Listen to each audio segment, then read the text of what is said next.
Assalamualaikum warahmatullahi wabarakatuh.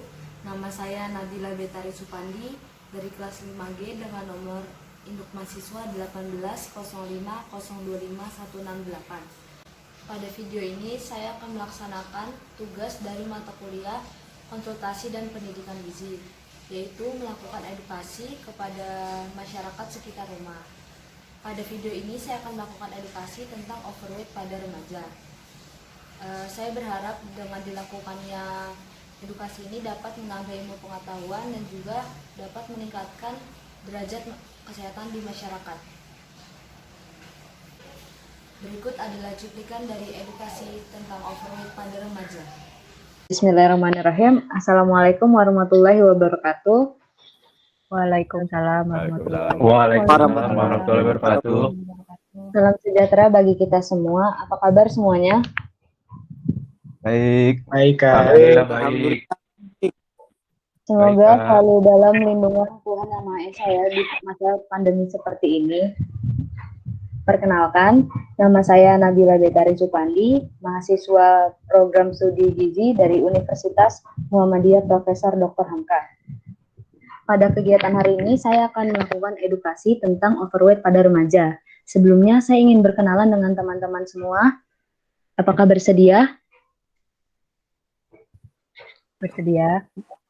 Ya, silakan. Dari Dinda. Perkenalkan semua, nama saya Dinda. Halo Dinda. Ya, saudara Arji. Halo, nama saya Arji. Halo, kenalkan nama saya Virgiawan. Halo, perkenalkan nama saya Agra. Ya, perkenalkan nama saya Malik. Ya, perkenalkan nama saya Fakran. Ya, perkenalkan nama saya Muhammad Lutfi Bayhaqi. Perkenalkan nama saya Luditia. Baik teman-teman semuanya, terima kasih atas perkenalannya. Semoga dengan dilakukannya edukasi ini dapat menambah ilmu pengetahuan. Baik, kita bisa masuk ke dalam materi semuanya? Bisa Kak? Bisa Kak. Baik, saya mulai share screen-nya ya.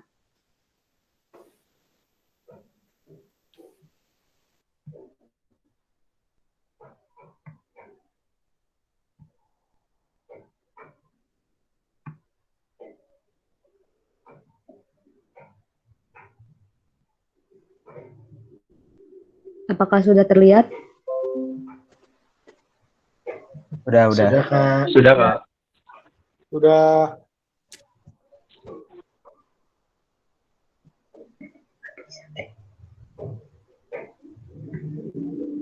Ya, hari ini saya akan mempresentasikan tentang overweight pada remaja.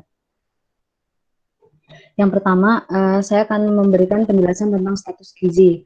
Apa sih status gizi itu? Status gizi adalah keadaan tubuh akibat konsumsi makanan dan penggunaan zat-zat gizi. Salah satu contoh status gizi yaitu gizi lebih. Status gizi dipengaruhi oleh beberapa faktor. Salah satunya adalah asupan makan. Asupan makan sehari-hari yang dipilih secara baik dan benar akan memberikan zat gizi kepada tubuh. Di dalam status gizi ini nggak cuma ada gizi lebih. Status gizi itu ada gizi baik, gizi kurang, dan gizi lebih. Selanjutnya ada pengertian overweight. Overweight adalah kelebihan berat badan dibandingkan dengan berat ideal yang dapat disebabkan oleh penimbunan jaringan lemak atau non-lemak. Bagaimana sih kita menghitung berat badan ideal? Kita dapat menghitung berat badan ideal dengan rumus tinggi badan dikurangin 100, dikurang dari 10%, tinggi badan dikurangin 100. Sebelumnya, ada yang mengerti maksud dari gambar ini? Saya mau coba menjawab. Silakan. Menurut saya gambar ini menunjukkan bahwa asupan yang kita dapatkan sehari-hari harus juga seimbang dengan kebutuhan yang kita dapatkan, yang kita butuhkan. Benar sekali. Untuk mencapai status gizi yang ideal itu asupan harus seimbang dengan kebutuhan. Pada gambar ini dijelaskan kalau asupan berlebih dari kebutuhan maka akan terjadinya gizi lebih atau overweight. Nah, berikut ini ada klasifikasi remaja. Menurut WHO atau World Health Organization, remaja itu berada di umur 10 sampai dengan 19 tahun.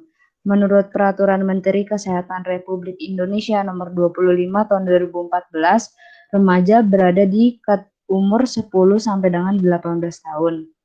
Dan menurut Badan Kependudukan dan Keluarga Berencana Nasional, remaja itu masuk di usia 10 sampai 24 tahun dan belum menikah. Di sini umurnya berapa ya, Saudari Virgi? 20, Pak. Oh, berarti masuk ke klasifikasi remaja ya, menurut BKKBN.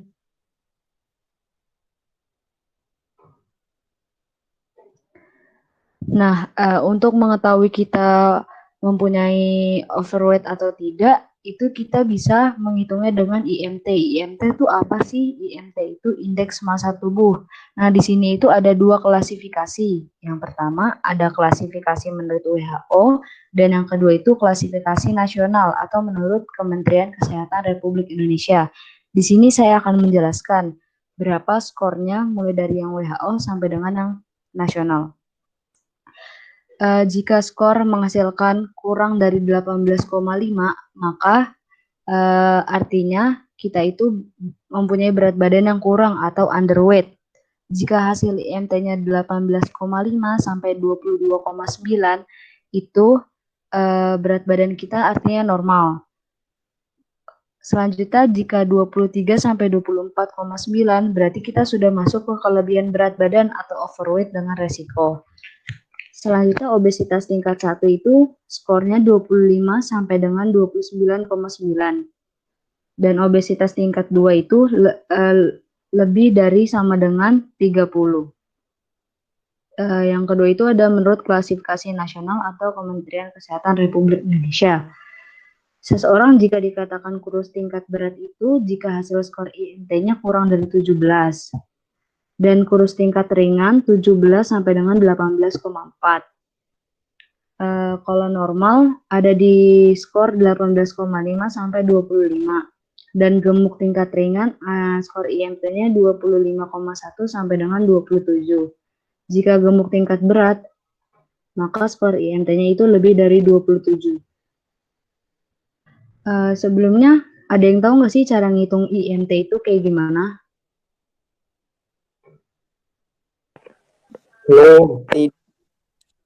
Oke. Nah, ini dia cara menghitung IMT. IMT atau indeks massa tubuh, cara mencarinya itu berat badan dalam kilogram dibagi dengan tinggi badan kuadrat. Tinggi badannya itu dikonversi ya dari sentimeter ke meter. Nah, apa aja sih penyebab dari overweight itu? Yang pertama itu ada asupan makan. Asupan makan itu salah satu penyebab yang paling utama dalam menyebabkan overweight. Enggak. Oke. Asupan makan sangat berpengaruh terhadap terjadinya overweight. Ketika seseorang makan tanpa memikirkan baik buruknya makanan yang dikonsumsi, maka kemungkinan akan timbul masalah pada dirinya. Di Indonesia terutamanya remaja itu sangat tidak memerhatikan apa yang dia makan.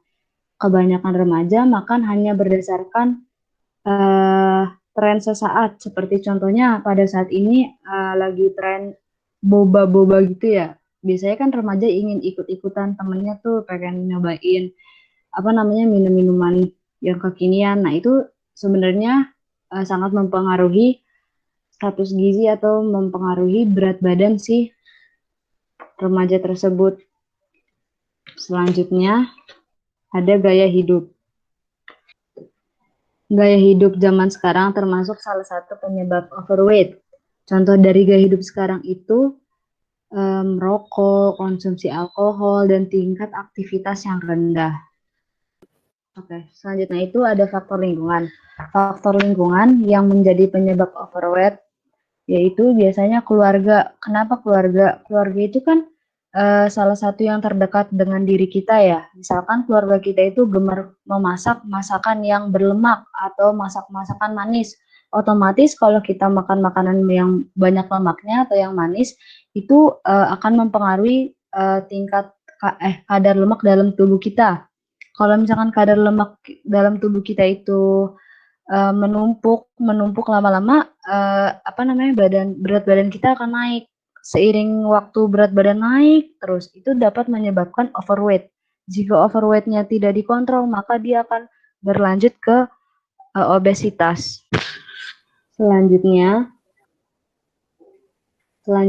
ada aktivitas fisik. Umumnya remaja pada zaman sekarang itu jarang sekali melakukan aktivitas fisik. Mereka lebih sering untuk memainkan handphonenya. Padahal aktivitas fisik itu sangat berpengaruh untuk mencegah terjadinya overweight. Nah, ini dia dampak dari overweight. Yang pertama itu ada hipertensi. Ketika seseorang mengalami overweight, maka nutrisi dan oksigen yang dialirkan ke dalam sel melalui pembuluh darah juga meningkat. Hipertensi itu apa sih? Hipertensi itu yang lebih dikenal di orang-orang itu yaitu darah tinggi. Selanjutnya ada penyakit jantung. Kelebihan berat badan akan memicu meningkatnya kadar kolesterol yang mampu menyumbat arteri atau aterosklerosis. Kondisi ini yang bisa menyebabkan serangan jantung. Biasanya penyakit jantung ini juga bisa berakibat ke stroke. Dan selanjutnya itu ada diabetes mellitus. Seseorang yang mengalami overweight semakin lama akan mengalami resistensi insulin. Akibat dari resistensi insulin ini mengakibatkan kadar gula dalam darah meningkat. Yang terakhir itu ada kesehatan mental. Tidak sedikit orang yang mempunyai status gizi lebih sering mendapatkan perilaku yang tidak mengenakan dari lingkungannya. Iya.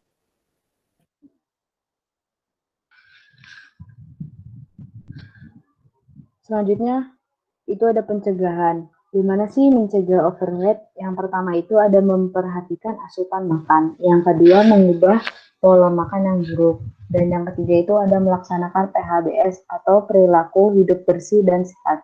Dan yang terakhir itu ada meningkatkan aktivitas fisik. Ada yang ingin bertanya? Kak, saya ingin bertanya. Ya, silakan. Jadi saya ingin bertanya mengenai salah satu penyakit overweight ya, bisa dibilang begitu, yaitu diabetes, yang dimana gejalanya diakibatkan oleh penyakit gula. Nah, diabetes itu yang saya tahu nih Kak, ada beberapa jenisnya. Kira-kira jenisnya apa aja Kak? Oke, baik. Tipe-tipe diabetes itu ada 3. Yang pertama itu ada diabetes mellitus tipe 1. Diabetes mellitus tipe 1 itu merupakan kelainan pada tubuh di mana seseorang tidak dapat memproduksi insulin dalam tubuhnya. Jadi, insulin itu bertugas untuk menyerap glukosa di dalam darah. Karena tidak ada insulin, maka kadar gula darah dalam seseorang penderita DM tipe 1 ini, dia akan meningkat. Nah, gimana caranya mereka untuk mengontrol kadar gula darahnya itu? Dengan suntik insulin. Yang kedua itu ada diabetes mellitus tipe 2. Pada diabetes mellitus tipe 2 ini, seseorang mengalami kekurangan insulin. Dia ada insulinnya tapi kekurangan. Jadi insulin ini tidak dapat menyerap gula darah secara optimal. Jadinya dia mengalami penaikan juga dalam darah. Yang ketiga itu ada diabetes gestasional. Diabetes ini muncul pada ibu hamil. Terjadi karena adanya perubahan hormon sehingga ditemukan fungsi insulin yang tidak optimal. Gimana Saudara Agra? Baik Kak, terima kasih atas jawabannya. Ya, sama-sama. Ada yang ingin bertanya lagi? Ya Kak, saya perkenalkan nama saya Muhammad Lutfi. Saya ingin bertanya Kak, tadi kan di PPT Kakak ada tentang resistensi insulin. Pertanyaannya, resistensi insulin itu apa sih Kak? Terima kasih. Iya, sama-sama Lutfi. Baik, saya akan mencoba menjawab. Yang pertama itu insulin. Insulin itu apa sih? Insulin itu merupakan hormon yang diproduksi oleh sel beta pankreas. Tugas insulin itu untuk menyerap glukosa dalam darah. Nah, resistensi insulin itu apa sih? Resistensi insulin itu adalah keadaan di mana insulin itu tidak dapat menyerap kadar glukosa dalam darah dengan baik. Jadinya dia akan terus meningkat kadar glukosa dalam darahnya. Seperti itu. Oh, baik Kak, terima kasih. Iya, sama-sama. Selanjutnya ada yang ingin bertanya lagi? Kak, saya mau bertanya. Iya, silakan Saudara Firdi. Tadi kan di bagian jantung itu kan ada namanya aterosklerosis. Nah, itu apa ya, Kak? Oke, baik. Saya akan mencoba menjawabnya ya. Ketika seseorang mengalami overweight atau gizi lebih, maka itu akan timbul penimbunan lemak di dalam tubuh. Nah, penimbunan lemak di dalam tubuh ini, jika terus-menerus terjadi, itu akan menyumbat pembuluh darah.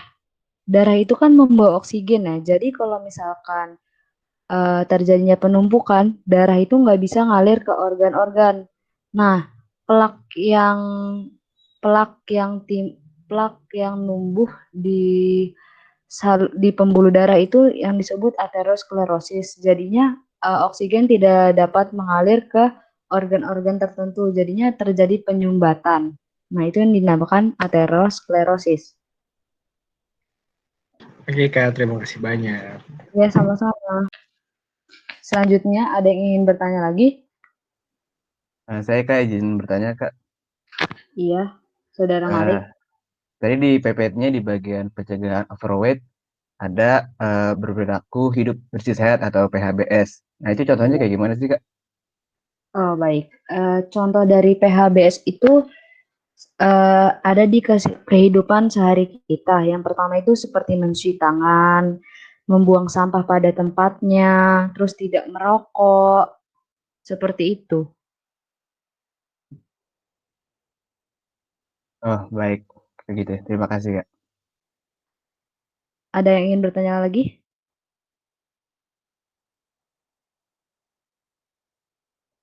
Oh, tidak ada. Sepertinya kalau seperti itu, boleh saya bertanya kepada saudara dan saudari?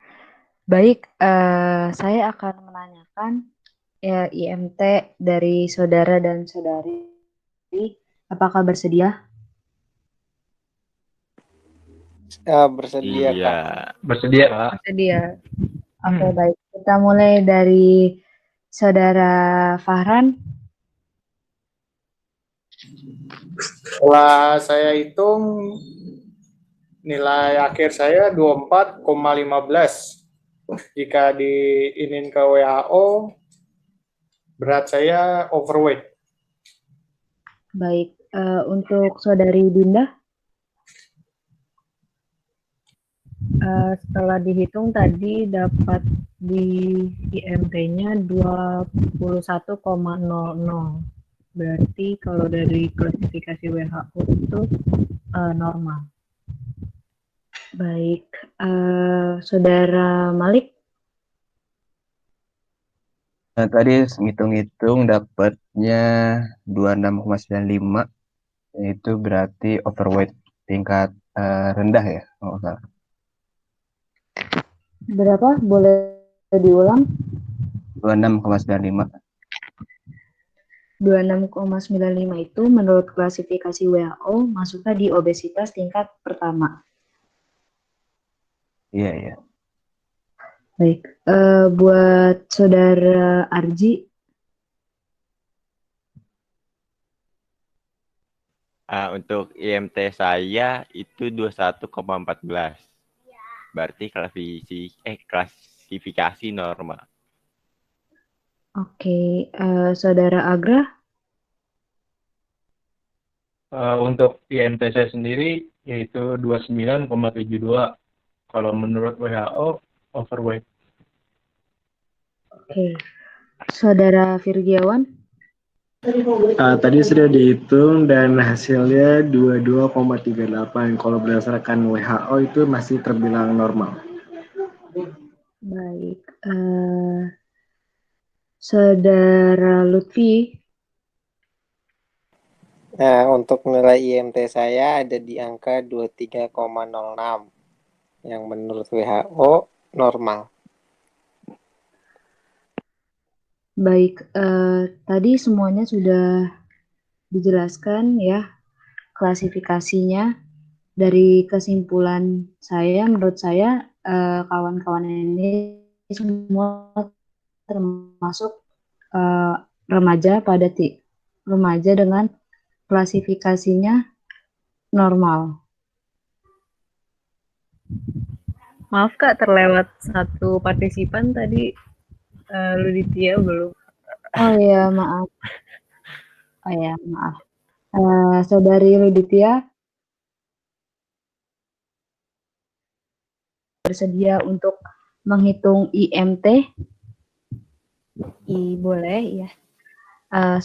Sebelumnya sudah tahu kan rumus untuk mencari indeks massa tubuh? Boleh diulangin lagi kali ya? Oke.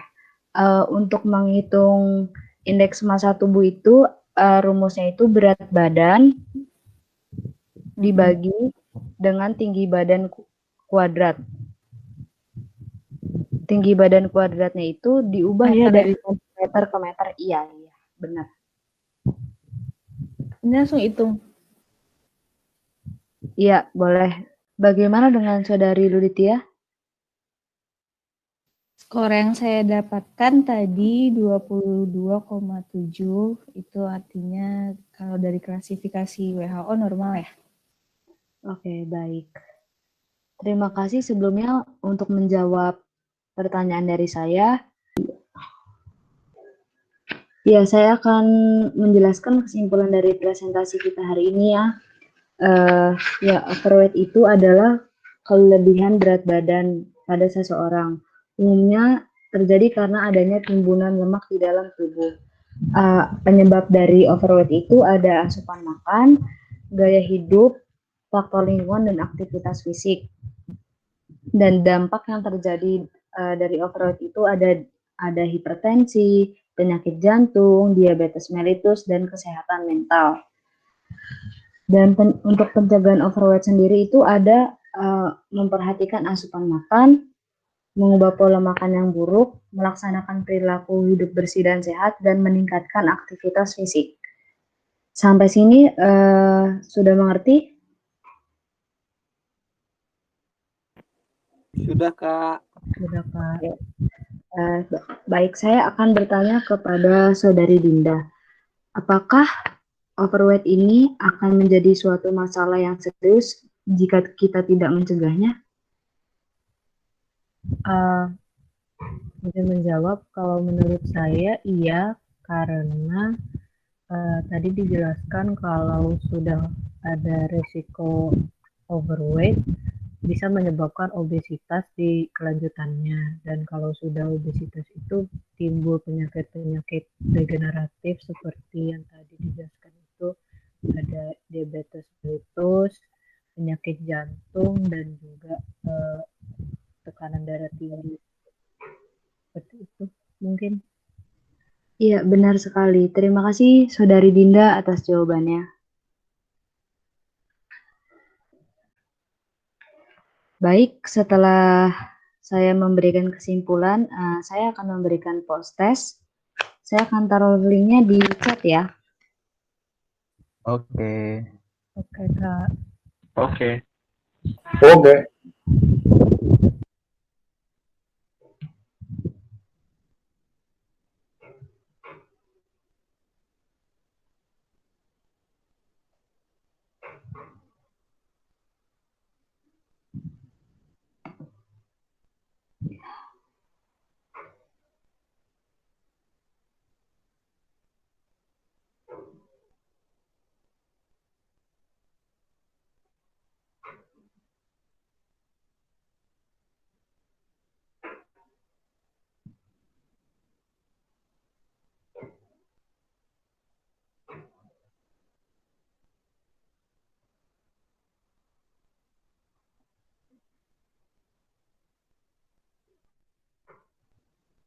Baik, sudah muncul linknya di chat.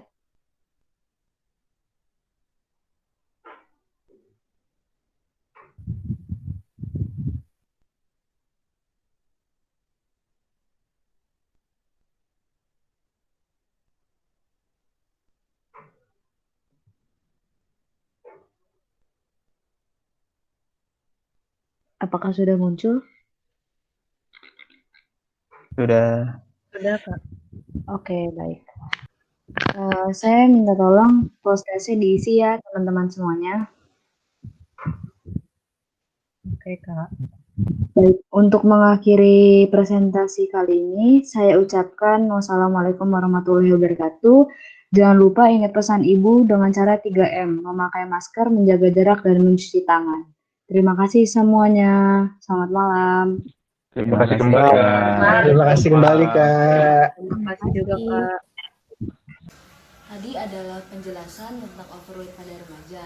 Semoga partisipan dapat menyerap dengan baik apa yang telah saya sampaikan, dan mohon maaf bila ada perkataan yang salah. Dan tidak lupa saya sampaikan terima kasih kepada dosen pengampu saya, yaitu Ibu Filzah Bazulina SGZ MKM, yang telah memberikan ilmu tentang edukasi.